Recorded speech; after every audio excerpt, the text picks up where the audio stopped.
পিলখানায় killing mission চালিয়েছে black cats commando ফোর্সের একটি স্কোয়াড। ভারতের এনএসজি কমান্ডোর নিকনেম হলো ব্ল্যাক ক্যাটস। বিডিআর জওয়ানদের জবানবন্দি অনুযায়ী পিলখানায় 12 থেকে 14 জনের একটি টিম মূল হত্যাকাণ্ড চালায়, যাদের কাউকে এর আগে কখনো দেখা যায়নি।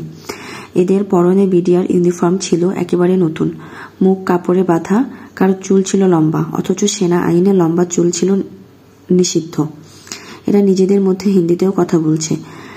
ব্রিগেডিয়ার জেনারেল হাসান নাসেরের নেতৃত্বে তদন্ত টিমের ইনভেস্টিগেশনে 14 সদস্যের ব্ল্যাক ক্যাটস টিমের অস্তিত্ব প্রমাণিত হয়। তবে উইকিলিংসের ফাঁস হওয়া তথ্য অনুযায়ী এই মিশনে ব্ল্যাক ক্যাটসের সদস্য ছিল 15। ব্ল্যাক ক্যাটসের উপস্থিতি নিয়ে মুখ খোলায় তৎকালীন 46 ব্রিগেডের কমান্ডার মেজর সুমনকে গুম করা হয়। তদন্ত কমিটির সদস্য ক্যাপ্টেন শাহজাহানকে চাকরিচ্যুত করা হয়।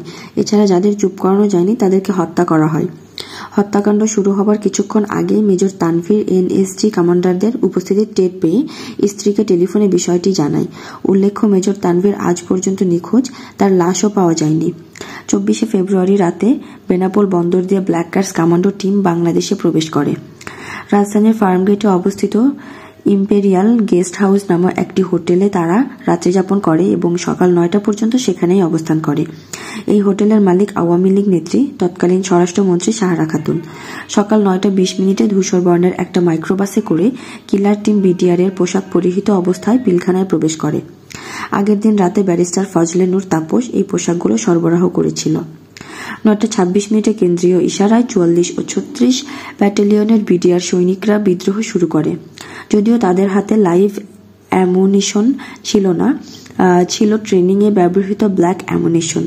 10:20 আওয়ামী লীগ নেতা হাজি সেলিমের পাঠানো একটি পিকআপ ভ্যান অস্ত্র নিয়ে পিলখানায় প্রবেশ করে। এই পিকআপে সাধারণ অস্ত্রের পাশাপাশি ছিল ব্ল্যাক ক্যাটসের ব্যবহৃত স্পেশাল এসল্ট রাইফেল এবং গিয়ার সমূহ। 11টার কিছুক্ষণ আগে কিলিং শুরু হয়। পিলখানায় সেদিন 132 জন অফিসার থাকলেও সবাইকে হত্যা করা হয়নি। কিলার টিম বেছে বেছে লিস্টেড কিছু অফিসারকে হত্যা করে। দরবার হলেই অধিকাংশ অফিসার ব্রাশ ফায়ারে নিহত হয়। বাকিরা লুকিয়ে পড়লে তাদেরকে খুঁজে খুঁজে বের করে হত্যা করে। 25 তারিখ রাত 9টা নাগাদ কিলিং শেষ হয়। এরপর সাহারা খাতুন রেড ক্রিসেন্ট ও প্রধানমন্ত্রীর স্পেশাল অ্যাম্বুলেন্স সহ 4টি গাড়ি বহর নিয়ে পিলখানায় প্রবেশ করে এবং বেরুবার সময় কিলাররা সাহারা খাতুনের সাথে অ্যাম্বুলেন্সে করে বেরিয়ে আসে। সে সময় কিছুক্ষণের জন্য পিলখানার বিদ্যুৎ সংযোগ বন্ধ করা হয়, যেন কিলারদের বেরিয়ে যাওয়া কেউ টের না পায়। ব্ল্যাক ক্যাটস কিলারদের একটি টিম সেদিন রাতেই শাহজালাল আন্তর্জাতিক বিমানবন্দর হয়ে মধ্যপ্রাচ্যে পালিয়ে যায়।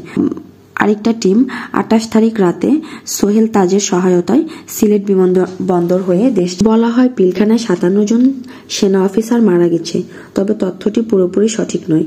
মূলত পিলখানায় 74টি লাশ পাওয়া গেছে, যার মধ্যে 57টি লাশ অফিসারদের বলে শনাক্ত করা হয়।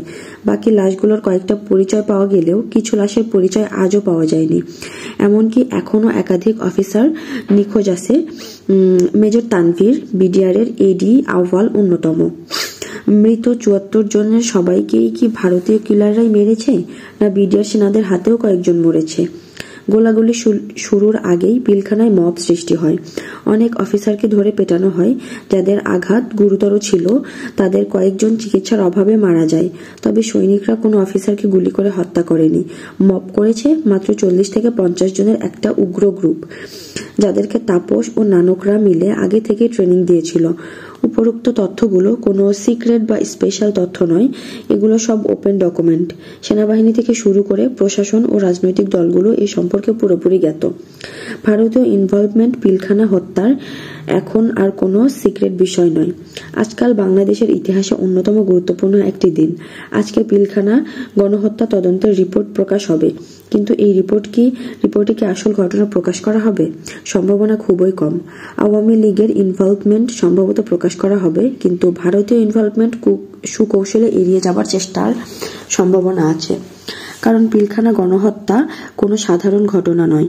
এটা শাপলা চত্বরে হেফাজত গণহত্যা, জুলাই গণহত্যা বা হাসিনার $250 বিলিয়ন পাচারের মতো ঘটনা নয়। এটা তার চেয়ে অনেক বড় এবং গুরুত্বপূর্ণ ইস্যু। এখানে ভারত প্রত্যক্ষভাবে একটা দেশের স্বাধীনতা ও সার্বভৌমত্বের ওপর আঘাত করেছে। এই ঘটনা পুরো সাউথ এশিয়ান রাজনৈতিক প্রেক্ষাপট পাল্টে দেওয়ার জন্য যথেষ্ট। পিলখানা হত্যাকাণ্ড ভারতীয় ইনভলভমেন্ট যদি সরকারিভাবে ঘোষণা করা হয় তাহলে ভারতের সাথে সমস্ত চুক্তি স্থগিত হয়ে যাবে, ভারতকে রাষ্ট্রীয়ভাবে শত্রু ঘোষণা করা হবে, ভারতের সাথে সব ধরনের সামরিক ও রাজনৈতিক সম্পর্ক নিষিদ্ধ হয়ে যাবে, ভারত আন্তর্জাতিকভাবে ব্যাপক চাপে পড়বে।